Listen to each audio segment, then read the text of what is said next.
Mark Siomo. I'm the chairman of Ways and Means. I'm also the Allston Brighton District City Councilor. Today is Monday, April 25th, and is part of our annual fiscal year 17 budget review. We have before us today Commissioner Ron Rackow from the Assessing Department. I'd like to just remind folks that this hearing is being broadcast both on RCN Channel 82 and Comcast Channel 8 and recorded for future viewing. I would ask everyone in the chamber to silence their electronic devices. At the conclusion of the opening statement and questions by the councilors, we will take public testimony and would appreciate it if folks would sign up at the sign-in sheet by the front door. And please state your name, affiliation, and residence, and please limit your comments to a few minutes to ensure that all comments and concerns can be heard. I also want to mention a new procedure that we are piloting through our budget process, and that is that we will take up to 10 people for online testimony via Google Hangouts at each hearing after in-person testimony. The link to sign up for online testimony is boston.gov/citycouncil/Google ASP. So if anybody's interested in the Google Hangout testimony, please go to that link and sign up. We will take up to 10 people, as I said. So I will read the dockets into the record. This is a hearing on the Assessing Department fiscal year 17 budget review, dockets 0525 through 0527, 0537, and 0543. Orders for fiscal year 17 operating budget, including annual appropriation and tax order, annual appropriation for the school department, appropriation for other post-employment benefits, and appropriations for certain park improvements, and appropriation for certain bridge projects. Also, dockets 0528 through 0532, 0534 through 0536, and 0538 through 0542, orders for fiscal year capital budget, including loan orders, appropriations, amending previous loan orders, and lease and purchase agreements. I'm joined in order of their arrival by District City Councilor Josh Zachem. I believe Councilor Asabi George was next, and Councilor Andrea Campbell to my right. And to my right now, Councilor Matt O'Malley.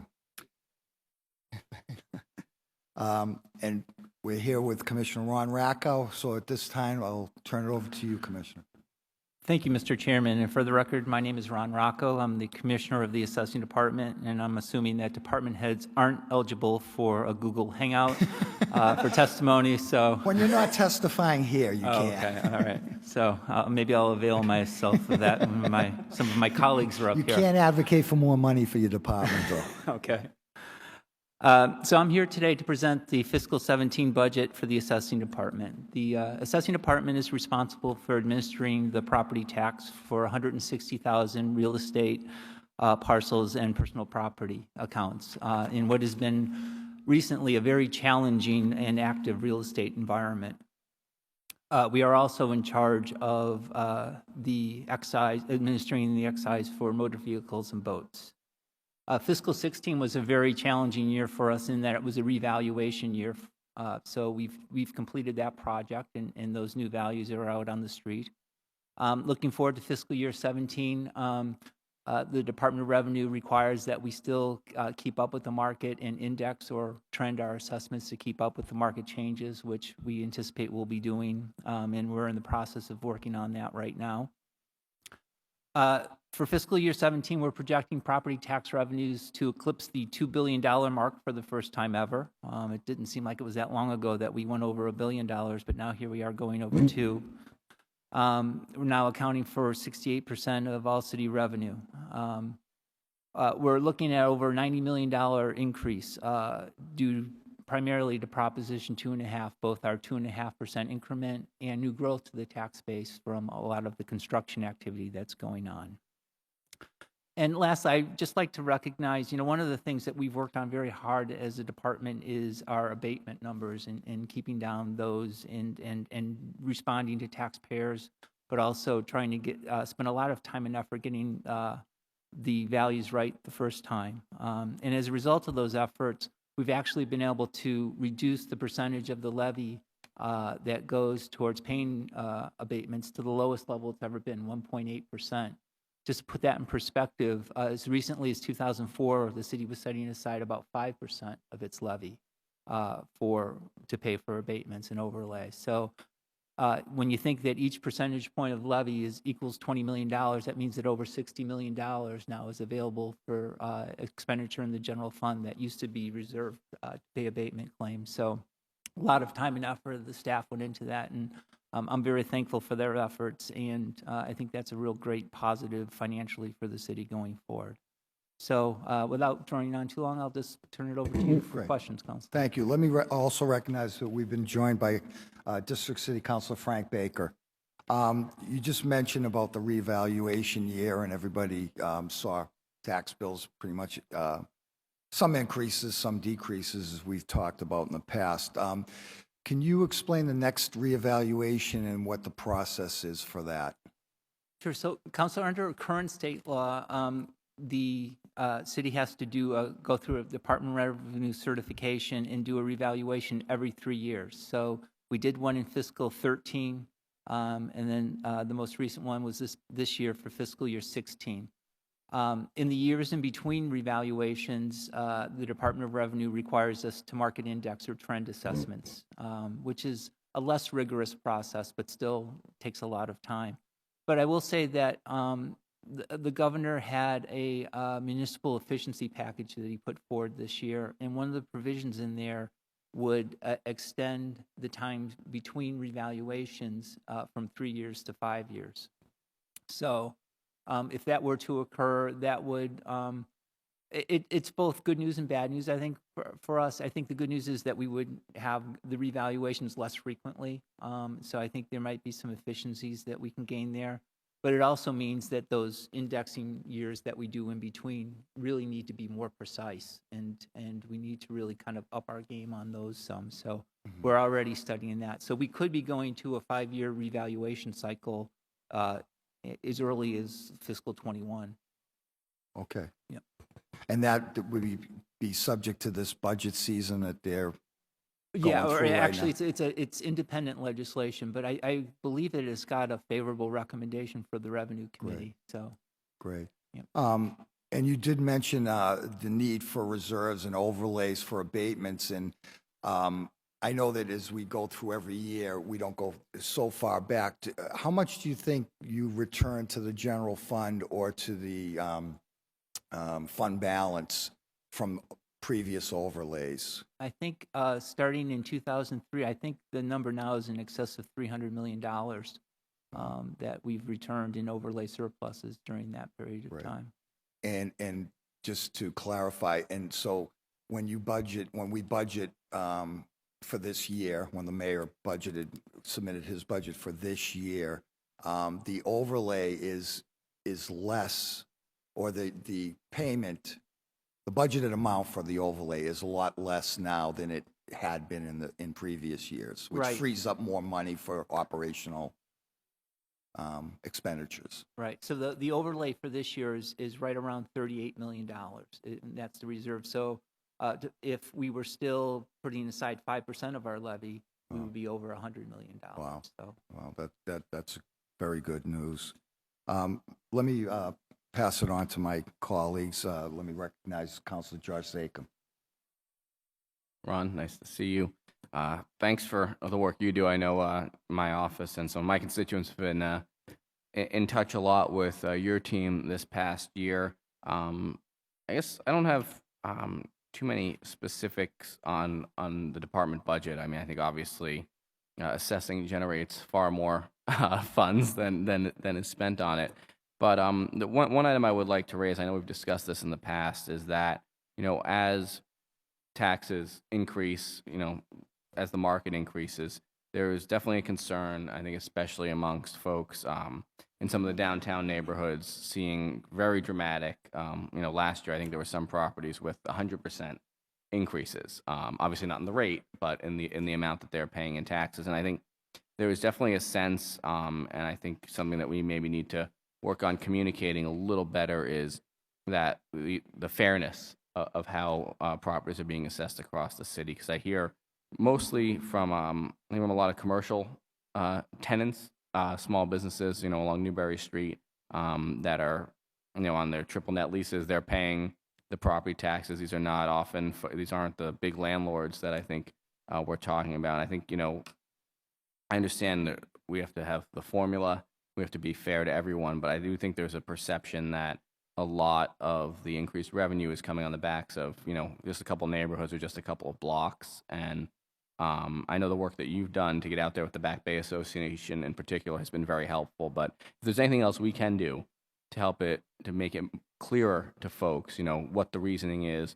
what the numbers are behind increasing assessments, I think would go a long way, particularly on the commercial side. I know the residential burden is increasing as well, but when we have a lot of small businesses and there's a lot of vacant storefronts on Newbury Street right now, I want to make sure that even as taxes are increasing, we have to make sure people understand why and how it's being done fairly. That's just something I'd like to continue working on. I do applaud your outreach on that the past year, but want to make sure we continue that together. If I may, Counselor, just to pick up on that, I think, one of the things that's been challenging in this market is, again, some of the extraordinary changes that we've seen, not only in Back Bay, but some of our other neighborhoods as well. As part of our revaluation, we had a disclosure process in November where we sent notices to every taxpayer of what their new value was. We gave them an opportunity to call. We did site inspections for people who still had questions. So a lot of our time is spent explaining the market to folks. And any time that we see a neighborhood where there's a sharp increase, even in a non-revaluation year, we always try to give a heads up. And again, it's difficult, but at the same time, it's just amazing the way the market has moved in some of our neighborhoods. I think it's a good thing that there's so many investment dollars that are interested in coming into our city, but at the same time, the effect has been to drive up prices substantially, especially you mentioned Newbury Street, and we've certainly seen that there. So we communicate as much as we can. A lot of times if the market supports that value, there's not anything that we can do about it other than to really just explain it. But we do try to spend a lot of time and effort doing that and try to stay ahead of it as much as we possibly can. No, and I think the warning letters that, went out, like you said, last year, I think were helpful. Certainly helpful in generating calls to my office about that. But no, I understand. Sort of you're in. There's not much wiggle room, I think, from your side. Certainly, the city, as we heard during the overview presentation, as we all know, is overly reliant on the property tax for any of our peer cities, and that's something that we need to work on, I think, as a body, with the mayor, with the state delegate, with the delegation at the State House, because it's unsustainable. We're in a boom market right now, as we're talking about, and we have this extra revenue, and we're able to continue, but it's not going to continue forever. And I don't think any of us want to be here talking about cutting schools and libraries and other things because we don't have other revenue sources. And I realize this is not the forum to go on my soapbox about that, but I do think it's something we need to work on. So with that, I'll end there, Mr. Chairman. Thank you, Ron. Councilor Sabi George.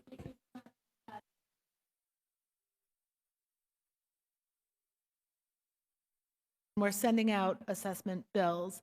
What considerations are we giving to our seniors that assessment is one thing if you're preparing to sell your home, but for our seniors that are in their home for, their lives, how are we protecting them and working to help them through that process? Sure. There's a couple of programs that are geared specifically towards seniors. First of all, we always want to make sure that our seniors are receiving the residential exemption, which is a benefit to anybody who owns and occupies their property. This year, the residential exemption amount was over $1,900. So that is something that can benefit all Boston residents and own and occupy their home. But specifically for the elderly, we have 2 exemption programs. One is the so-called 41C. That's the provision of law that it's named after. That's geared towards seniors that have limited income. And that exemption can be that has a base amount of $750. And once a senior qualifies, that exemption amount can increase up to $1,500 as their tax bill goes up. So that's a very important program for us. A second program that we have is the 17D program for seniors and surviving spouses. That program has a base exemption amount that gets indexed every year. I think this year the base exemption amount is $308. So it's a little bit less generous than the 41C, but it has no income restriction. There's just a restriction on what your whole estate can be. So basically the value of your estate less the value of your home. So that is a program that we also have available to seniors. The state also has a circuit breaker program that we try. It's not administered by the city, but we try to make our seniors aware of it, where to the extent that your property taxes exceed 10% of your income, you can get a rebate on your state income taxes for a portion of the overage. And then finally, the one program that we think is really important for seniors that maybe have a house that's appreciated a lot in value but want to stay in the neighborhood is our tax deferral program. So there, it works sort of like a reverse equity loan where a senior can actually tap into the equity of their home to pay their property tax bill. The unpaid tax amount does accrue interest at a rate of 4% per year.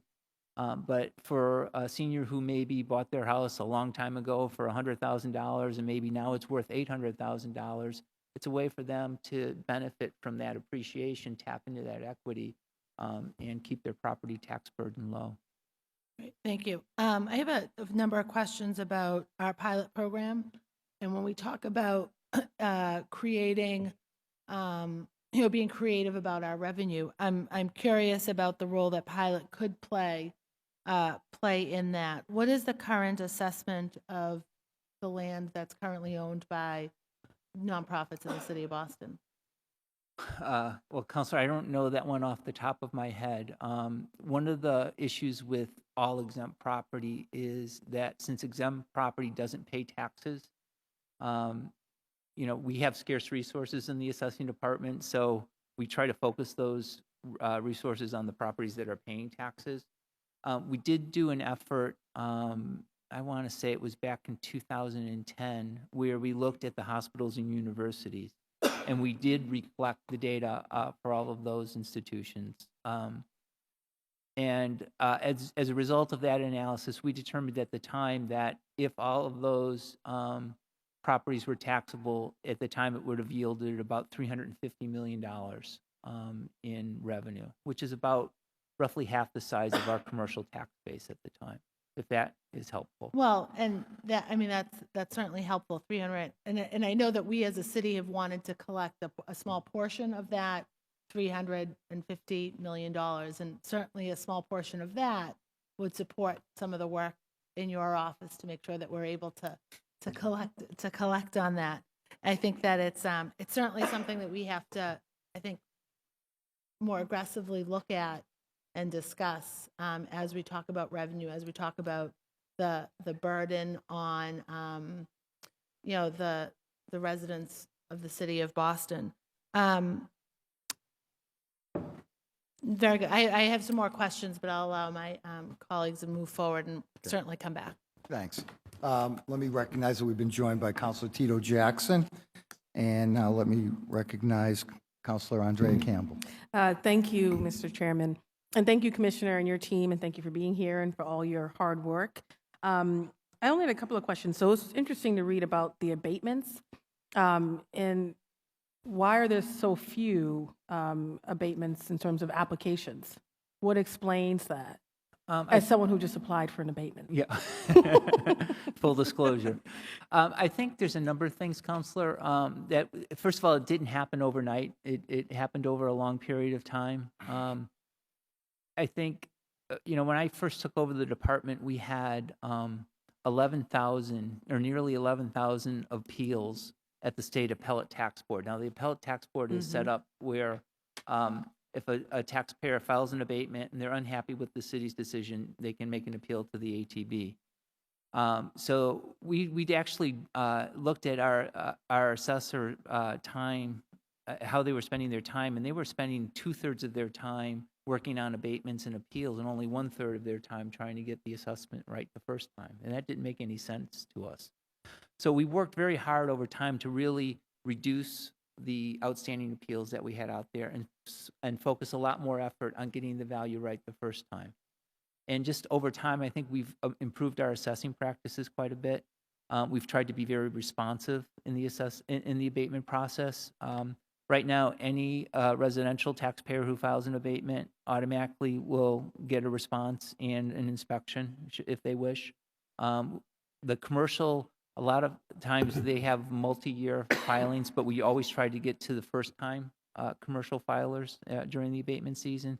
So as a result, we've just been able to really make the whole process a lot more forward-looking. Even some of the, what I was discussing with Councilor Zakem in terms of giving people a heads up when the values were going up and letting them know and letting them ask questions about their assessments before we get to the abatement process. That's also been very good in terms of, avoiding problems before they happen. So it wasn't just one thing. It was just a lot of effort and work. But the main thing was really trying to spend more time getting it right the first time. Well, I want to, sort of on a side note, applaud your department because I leased a vehicle at one point, returned the vehicle, and I get a bill from the company. And had I not inquired from your department, I would have overpaid dramatically because they were supposed to apply for the abatement but didn't. And so I think it's important that people understand what these processes are so that they realize that most of the money they might be assessed from a third party is they probably don't have to pay if they applied for abatements. Right. So in that respect, I really am excited about the initiatives in terms of online, making it easier to file sort of some of the tax stuff. I think the idea related to property owner being able to establish a list of abutters is going to be excellent. Obviously, we were just sworn in January, and its development is a big piece of it, abutters meetings. But this idea that you could go online and create a list, I think is a really forward-thinking initiative. So this is very exciting. So thank you. Great. Thank you, Mr. Chairman. Thank you. Just before I move on, I did want to ask about the elderly work-off tax program. Is that still in existence? And Yes, it is.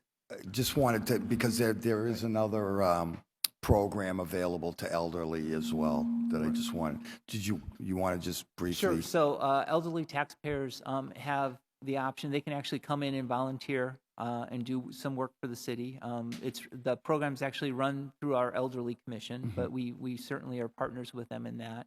And to the extent that they do those volunteer hours, they can accrue credits that can lead to a credit off their tax bill. I think the cap on that now is $750. I think you're right, yeah. I just wanted to, that was an additional program that they have for seniors. Counselor Matt O'Malley. Thank you, Mr. Chair. Commissioner, always great to be with you. I always look forward to this budget hearing because I think it's safe to say this is one of the most important budget hearings we will have because we would have no budget but for the great work of you and your team. And specifically wanted to mention Laura Isberg and Michael Hutchinson have been great resources to me and my staff. Just always get back to us. Obviously, sometimes these are sensitive issues when we get constituent calls, so thank you for their great work. Just at first glance, it seems like it's the operating budget, a modest increase, about 1% overall, slight decrease with operations, smaller increases with valuation and executive. You're looking to add one full-time position, is that correct? Yes, actually, I think that was a position that was authorized in fiscal year 16, but we just have gotten to the point where we're able to fill it. Okay. So. And what is the position? One of the things that we were trying to do last year were add some positions, 2 positions in our research unit and 2 positions in our valuation divisions. The positions in our research unit were really meant to maximize the growth revenues and work in 2 areas. One was personal property, which has been a very significant. Personal property only accounts for about 7 or 8% of our tax base. but in recent years, it generates about 30 to 40% of the growth. in Just our to be tax clear for those watching, this is cars, boats. Actually, it's not cars and boats, but it's basically the property that's not real estate. So it's not houses, it's not buildings, but it's the equipment that is used by businesses. So it can be anything from a pizza oven in a sub shop Interesting. to a gas line in the street that provides gas service or electric lines. All the wireless phone antennas, that's all personal property. So that's a great segue into my last question. With FiOS coming, how is that going to sort of affect the telecommunications tax and or revenues from the piloted FiOS program over the next year or so? Sure. So as Verizon rolls out its FiOS in the city of Boston, that new property investment will be reflected in their personal property tax bill. But at the same time, they're going to be removing a lot of the old copper wire. So it's going to be a net gain, I think, for us in terms of assessed value and taxes. But there is going to be a lot of older property retired at the same time they're bringing in the new. So Fair enough. slight revenue gain, but I think a huge gain for us in terms of increased competition and more products. Great for the consumer, absolutely. Right. Terrific. So residential exemption, just so I have this right, because we actually got a call just today on this. You have to live in your home for 1 full year before you can take advantage of the residential exemption. You have to live in your home by the prior January 1st. So in order to qualify for the residential exemption for fiscal 17, you have to have established residency by January 1st, 2016. Gotcha. And I understand that from personal experience because I passed papers on my condo on January 7th one year. So it just missed it by a week and I had to you wait should for have called. 51 weeks. A lot of times if the prior owner was receiving the residential exemption and they were still in the house as of January 1st, the new owner will still get the benefit. It's only in those cases where the prior owner did not live there and was not receiving the exemption that you have to wait a year. Okay, fantastic.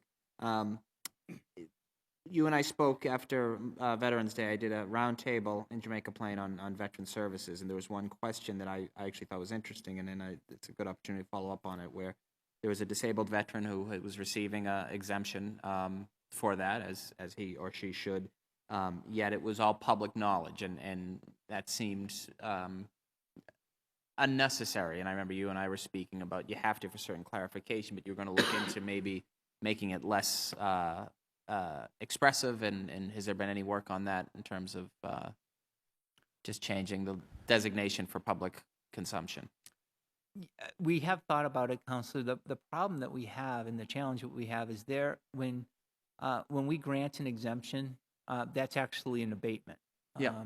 And according to the property tax statutes now, whenever we grant an abatement, that is a matter of public record. And the three things we need to disclose is the property address, the amount of the abatement, and the reason for the abatement. So what we're trying to figure out is right now we're very specific. If it's an overvaluation, we say that. If it's an elderly exemption, we say that. If it's a veteran's exemption, we say that. Now, what we're trying to figure out is whether or not there's a way that we can respect people's privacy, but still at the same time fulfill that legal obligation to provide. I would suggest even, and that makes perfect sense to me, I understand it, but I would even suggest doing, veterans exemption 1A or 2F or whatever, use some numbers just so it wasn't as just pronounced. It can be, people uncomfortable with sharing that information, so hope we can still do that. The senior exemptions I often talk about, including the elderly work-off that the chairman referenced. How many seniors take advantage of that in Boston? Sort of the volunteerism where you volunteer for X amount of hours and you're able to earn up to $750 off your property tax So this bills. year, I think we were right around 75 seniors. Okay. And I think the Elderly Commission has been working on an ordinance that they'll be presenting to you shortly where I think we may, right now there's a cap on the participation. I think we're looking to maybe raise that a little bit next year. I don't want to steal their thunder. Sure. No, I think it's I think it is a great thing. It means real money to people. We all know constituents who are living at houses that are 10 times valued what they paid for it, have a very fixed income, and are young and healthful enough that they can and want to give back to their community somehow. So I think it's a tremendous thing. Right. And is it true that elderly folks have to apply every year for the senior exemption? Yes, they do. And the reason for that is, it's all established in state statute. We do get reimbursements from Yeah. the Department of Revenue for those. And each of the elderly exemptions has income or net worth requirement, and residency requirement that can change Sure. from year to year. So people's incomes can change. So, I- we are required to check. Now, what we try to do is make that process as simple and easy as possible. So one of the things that we do in Boston that I don't think any other community does is that in most communities you have to wait until you get your third quarter tax bill in January, and then you have 3 months to file an exemption application. And then if you get the exemption, it comes off your fourth quarter bill.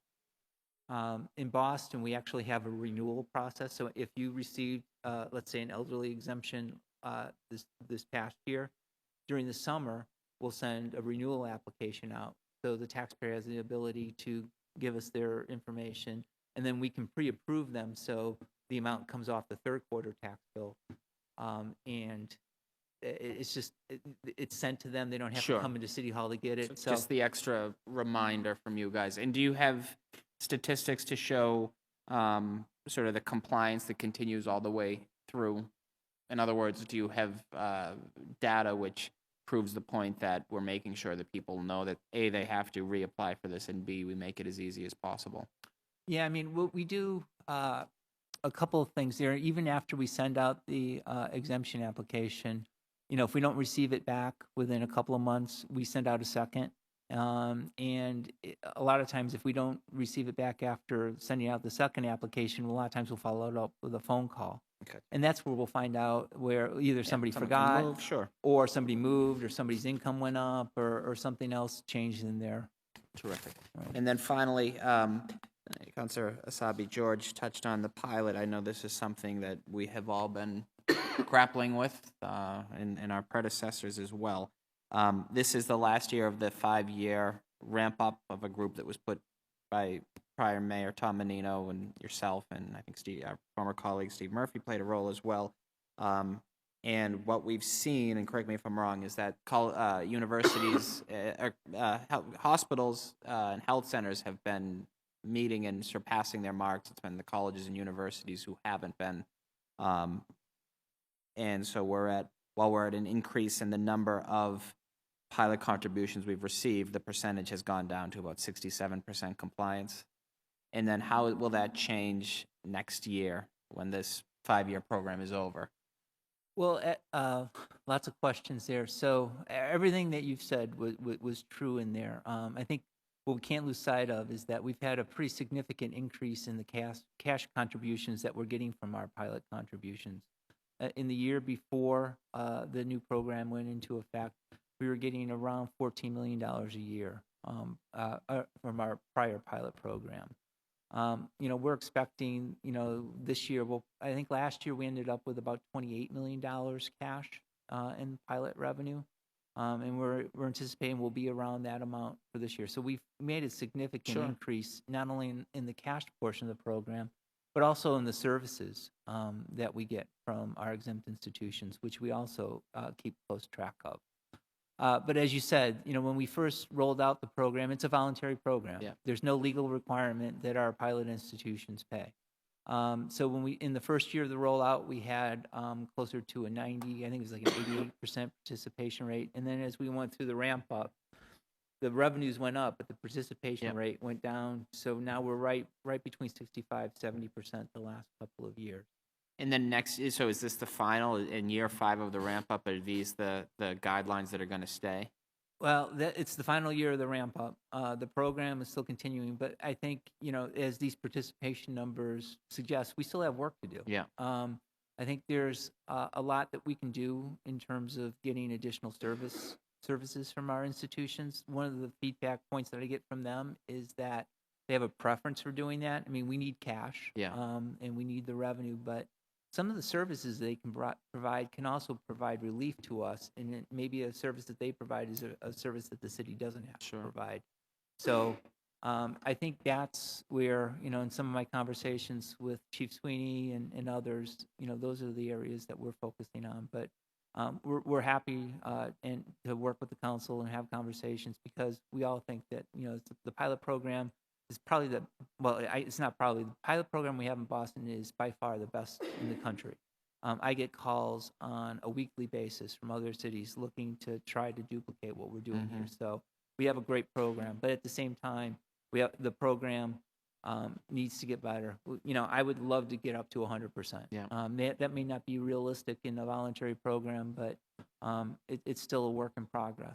So just to be clear, and then this will be my last point, so that while the ramp up will no longer ask for higher cash contributions, our goal going forward will be to get that 67% or whatever compliance rate higher, so that would translate into real cash. So in other words, if John Smith College paid the full amount this year, we're not looking, they'll pay the same amount next year if they're in full compliance. We'll be looking to get others to. Yeah, I guess the only caveat that I would add to that, Counselor, is that there's a formula in the pilot program too that is in place. So it's 25% of what the institution would pay if they were taxable, and then they can take up to one half of that amount in the form of community service credit. So we'll still be applying that. So to the extent that an institution maybe built another building or acquire another property, that would increase the pilot request for next year.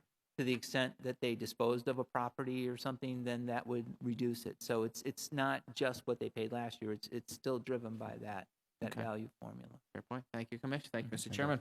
Councilor Salvi George Thank had you. a quick Thank you, follow-up. Councilor Siomo and Councilor Baker, for allowing me a quick follow-up. Where does the Massport pilot play into that $28 million? Is it included? That is not included in the $28 million. And what is Massport giving us in terms of pilot, if you know? I think it's right around $16 million. Let me verify that for you. I think you're right. Oh, I'm sorry. We're anticipating for fiscal 17, it's 18.9 From Massport? from Massport. In addition to the 28? Right. What were we planning, or what were the commitments that we asked for in that 25%, or, the half of that from the institutions? So we're receiving 28 million. What were we asking for? What was the measurement that we were asking for? Let me see if I have that number. I mean, if it's 60%, is it 40 or so? The total pilot request, no, this is fiscal 15. I don't have the 16 numbers with me, was 83.8. 83.8, and we're about, 'cause I know That's it's services and cash. so okay? we are expecting or hoping for half of that in cash? Yeah, it's right around, it's 40.6. So my quick math was good, which Yeah, your makes, quick math makes is me very happy. good. Yes. But we're only collecting, again, a portion of that, Right. maybe a 75% of that. Right. Although, again, we want to get that number up to 100%, but at the same time, we all have to recognize that it is a voluntary program. So, getting close to a 70% participation rate, I want it to be 100. I want it to be higher, but 70% is still very good. Right. we're No, the and envy I of recognize that, and I certainly appreciate that. I'm sort of concerned, though, about some of the bigger picture impacts that these large institutions have on our communities and have on the cost of housing, and how we're assessing families and individuals and seniors, and Right. and how that can lead to other negative impacts within our communities. Thank you very much for letting me interrupt, and back to it. Thanks. Councilor Baker. Good afternoon, Ron. Thank you. So the services in pilot, they attach a dollar amount to those, and so how do we quantify that? Like you said, it was 80-something million. How do we know what those services are? So each year, we ask the institutions to file with us a community benefit report. And they put a valuation on it? Yeah, although some of the stuff, some of the things they put values on, some of the things are, they're known cash contributions that they've made to a certain program. So some of them are fairly well-known amounts. But, you know, what we've tried to do with the pilot program, Counselor, is be very transparent, because we think that it's important that everyone know what our pilot institutions are doing. So we post, you know, that information on our pilot page, so that, you know, people can take a look and see, you know, what each institution is paying, what they are providing in the way of services.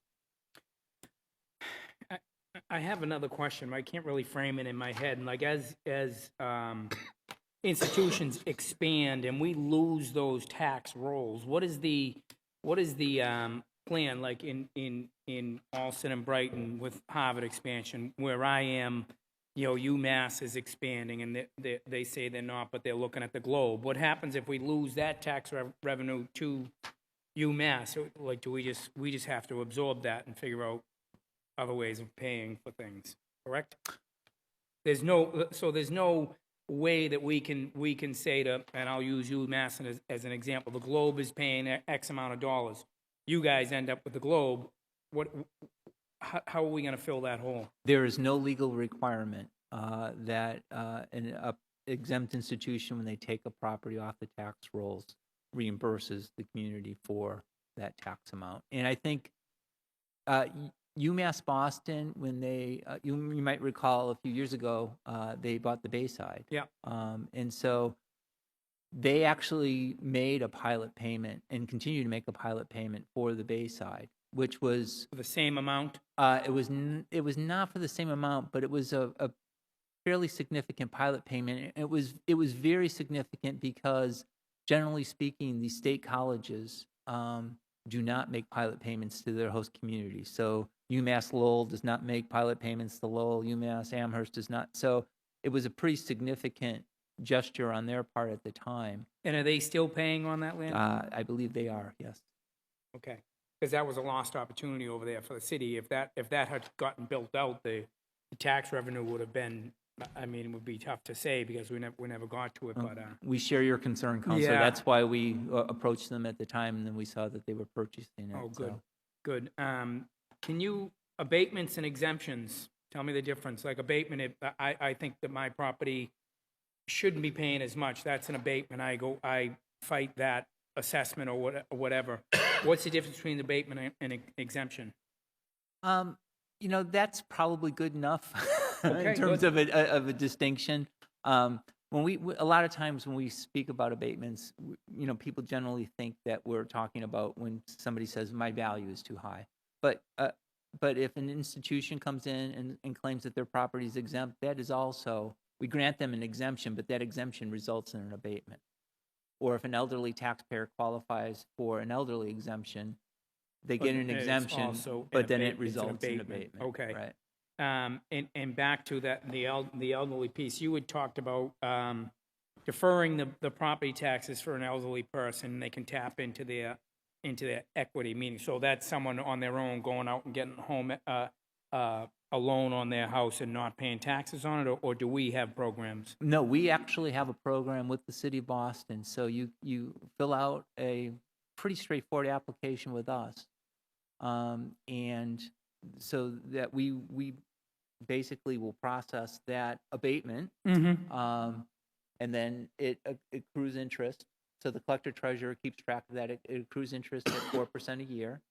And then if the property sells or upon the demise of the owner, then that's the time where the city recoups those So taxes. the way they tap into it is just to not pay their real estate taxes for that time that they're in their house, and so it get passed on to the heirs or the new buyers. Right. So when the let's say that property sells, before the seller collects the money, whatever unpaid taxes there are satisfied first, Yep. and then the seller gets the proceeds. So And that would just be in that closing document where the city is owed X amount of dollars for a tax Yep. abatement, right. exemption, whatever you want to call it.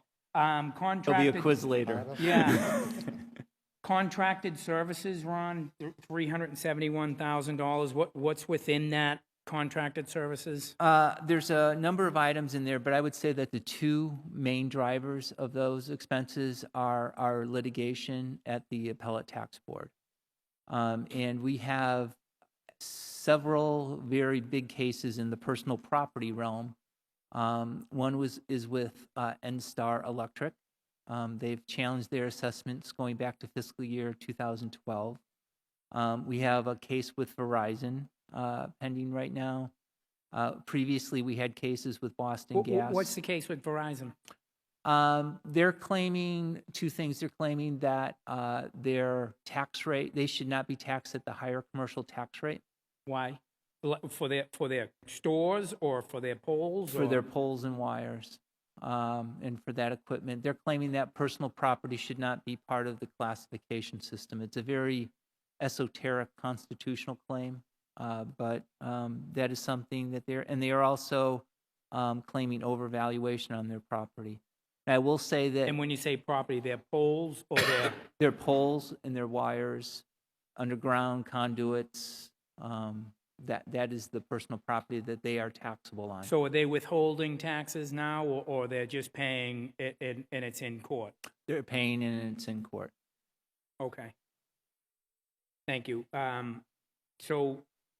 So anyway, so the resources that we have there are both for outside counsel in those cases and also for expert witnesses. And I will say that that is a very wise investment.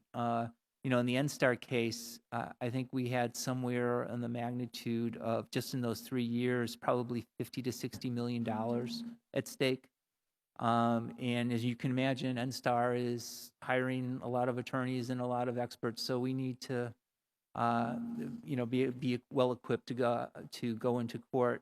And just as an add-on to that, these things can take a number of years, but we a month and a half ago we received the decision on the NSTAR case from the Appellate Tax Board, and they ruled in favor of the city. Oh, good. Now NSTAR will be appealing that, so that's going to probably take another couple What of does years. that mean for us? It More means- dollars? No, it means that we will not have to raise our overlay and abate their taxes. And give them an abatement and give them money back. Not an exemption, an abatement. The office supplies and materials, you're actually down 60 grand this year. What happened there? That is driven by the fact that in the revaluation year, I mentioned that if you were You here sent the earlier, letter- you sent the we letters sent all in. those letters out. So that requires postage, that requires supplies and whatnot. So since we do not have a revaluation this year, we did not have to include those resources in our budget. So who's doing your printing now? Where is the printing reflective in here? Do you know? Actually, Counselor, we don't have a lot of printing anymore. The only thing that we really print out to any great degree is our abatement applications. And even a lot of those now are being filled out online. So I think we probably have a fairly small contract. I want to say it's $4,000 or $5,000 per year That's it for assessing, $4,000 or $5,000? for the abatement applications. And then the rest of the stuff, a lot of it we get through the copy center and that type of thing. We get Okay. printed on there. And my last line is, can you talk a little bit about CPA? What does that 1% surcharge mean for, we'll take an easy number on a house that's valued at $500,000 to keep the math easy? Counselor, I don't have that information with me today, but Counselor Flaherty has a working session of the Government Operations Committee scheduled for next Monday, which I will be attending, and I will Okay. be bringing my spreadsheets with me. Okay, thank you. Yep. I'm all set. Thank you. Counselor Jackson. Thank you very much, Mr. Chair. I think, Ron, you're the one person in this building that we actually like to say no most of the time, because when you say yes, it costs us all money. So that's actually a really good thing. I guess a couple things on the Verizon piece. I go forth and with that. I know at the state level there was a debate, and the initial abatement exemption piece was around copper wire back in the day. And I would also love to hear, is this going to be affected by the new FiOS? Would that be covered in the current case that you have with Verizon? It would be if the company were to prevail. Actually, I should add on that constitutional claim that they made that they should be paying a lower tax rate. Again, the city won that case with our experts at the Appellate Tax Board. And that case has been appealed to the SJC, and the SJC heard the case earlier this month.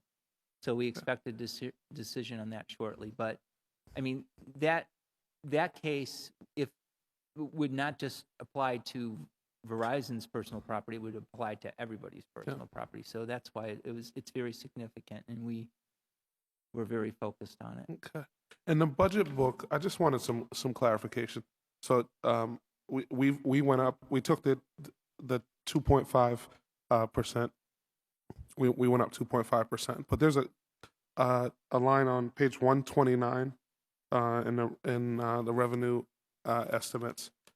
I believe this will be your section. And it says, however, due to years of strong new growth increases, the city has some space between its FY16 net effective tax rate of 1.53 and the tax levy ceiling of 2.5% in Figure 7. If the real estate market were to depreciate, the city's lack of proximity to the 2.5% property tax rate threshold will insulate revenues from an immediate shock. However, if the revenues were depressed long enough, future growth of property tax would be impaired. Can you explain what that means in regular people language? Sure. So when people talk about Proposition 2.5, nowadays we think very much about our levy can go up by 2.5% a year. And that is certainly part of Proposition 2.5. But what the provision in Proposition 2.5 that people don't think about anymore, because we haven't faced it in such a long time, is the primary cap from Proposition 2.5 is that a city's tax levy cannot exceed 2.5% of its assessed value. Okay? So when Proposition 2.5 was first implemented in 1982, the city was actually assessing at greater than 2.5% of the value, and we actually had to reduce our levy for 2 consecutive years to get to that 2.5%. So what has happened over time is, as we've had this, we've had cycles in our real estate market, but overall, real estate is selling a lot more today than it did in 1982. So what that does is, since our levy can only go up by that 2.5% a year plus growth, it forces our effective tax rate down. So now we're basically assessing all of our properties at about 1.5%. Now, we can't capture that amount. Okay. I know where you're going. Between the 1.5% and the 2.5% without an override, because we still have that 2.5% a year. But what it does mean is, if something terrible were to happen and we had significant reductions in our real estate market, we would still be able to preserve our revenue because we have that cushion. Okay. Thank you for knowing.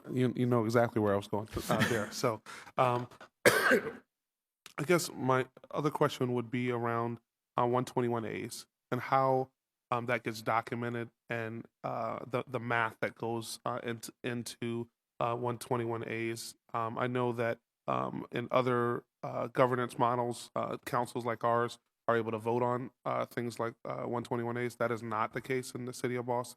So can you tell me, where that math is, how those decisions are made on a regular basis, and what goes into that, and also what is the total? How do you compute that on a year-to-year basis?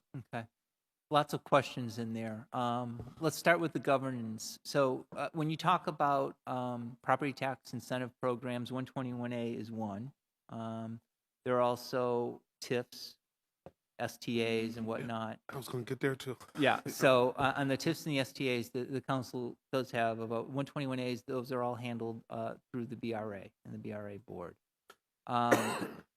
So on the 121As, we haven't done a lot of those over the last few years, but each 121A contract, each 121A entity has a 6A contract, and that 6A contract provides a formula for how they are going to pay their payment in lieu of taxes. So they're exempt from the regular property tax. So those 6A contracts will determine what they pay.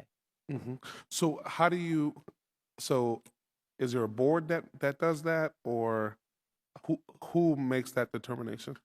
Well, it gets a little bit more complicated because there's two components of a 121A payment. First of all, there's a minimum excise that gets administered by the State Department of Revenue.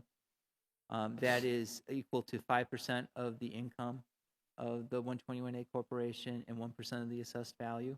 We determine the assessed value for that and send it on to the state, so the state collects that portion. And then the 6A contract, which is a separate calculation, really determines the total liability. So the money is paid to the state reimburses the city for that amount, and then the 6A payment comes directly to the city. Okay.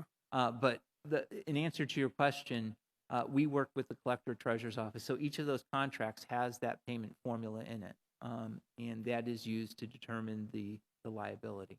Is there a running list someplace sure. that, okay. Yeah.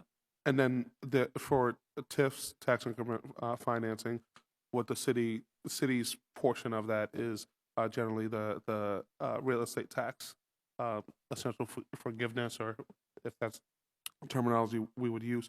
Is there a running tabulation of that, and how do we determine at year, it's 5 to 20 years, how do we determine when we would get our money back, essentially? Is that one of the calculations? Well, in a TIF, it's the calculation is very straightforward because you are exempting a portion of the growth in value. So when we don't have that many TIFs, first of all, I think we probably have about 5 that are active. But in each of those cases, we determine the full value of the property, and then we determine the value growth from that base. We apply the exemption percentage, and the result is the tax bill. So you can see on our property record cards the amount that we are exempting for each TIF.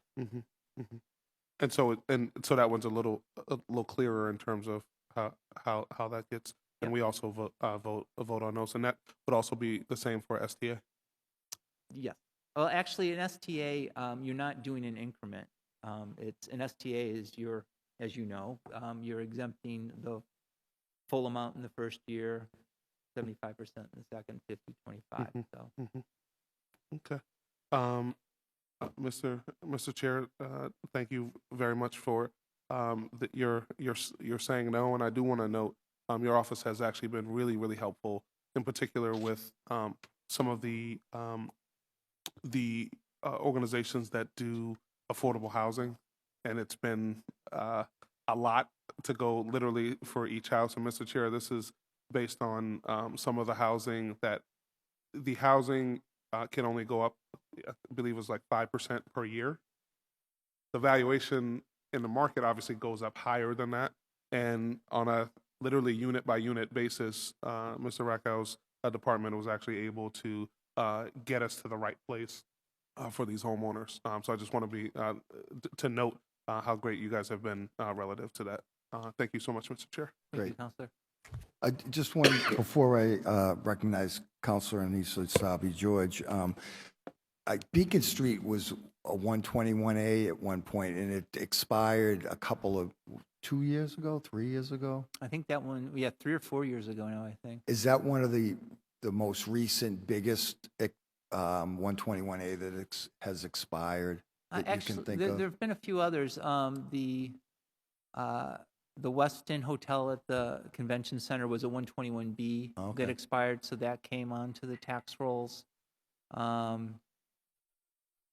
There were a couple of others as well. Right. Okay, thank you. Councilor 10 St. Sabi. James was the other big Oh, right, office right. building. Yeah. Okay. Thank you. I have so many questions. I'm new at this, so I'm trying to collect all my information. How many 121As do we have? I think I might have that.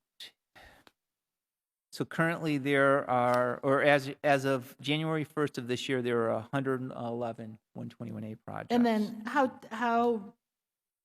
quickly do they expire?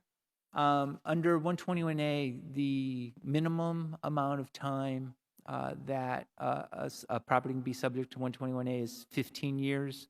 The maximum amount of time is 40 years. And then how many do we have expiring this year?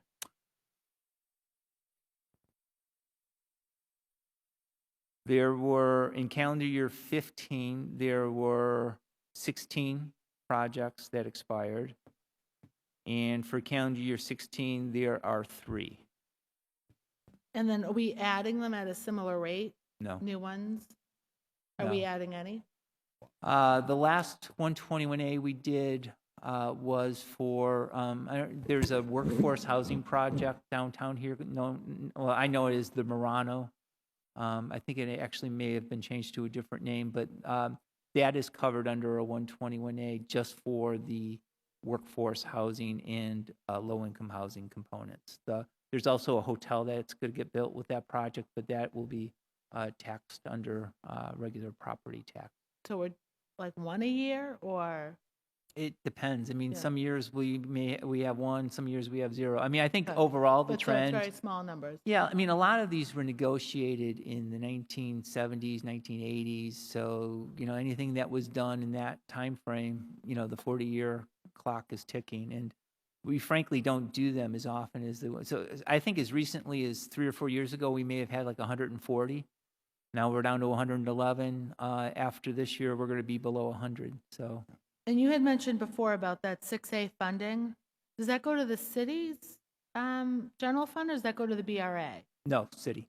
It doesn't It's- go to the BRA? It does not. It is city revenue. And And I believe if you refer to the budget page, I might even be able to give you so on page 135 of the budget document, there's actually a line item that breaks down the 121A revenues. Okay, I'll look Yep. that up. And then my last question is, what's the typical increase when a property comes off of 121As and goes into a regular taxable? Like, what's the difference? There's no such thing as a typical increase because, Is it always an increase? nope. There are cases where a property is paying more under a 121A than they would under Chapter 59 property taxes. And owners that have those 121As have asked to get out of them, and we say no because this is what you agreed to pay for 40 years. So they have to wait until those projects expire. So some end up paying pretty similar amounts. Some they'll pay more. Some they pay less. It really depends on the nature of the project. Would it be fair to say that most of them or a lot of them are tied to affordable housing? Of the 100, 120. yeah, of the 111 that we have remaining, the vast majority of them are affordable housing.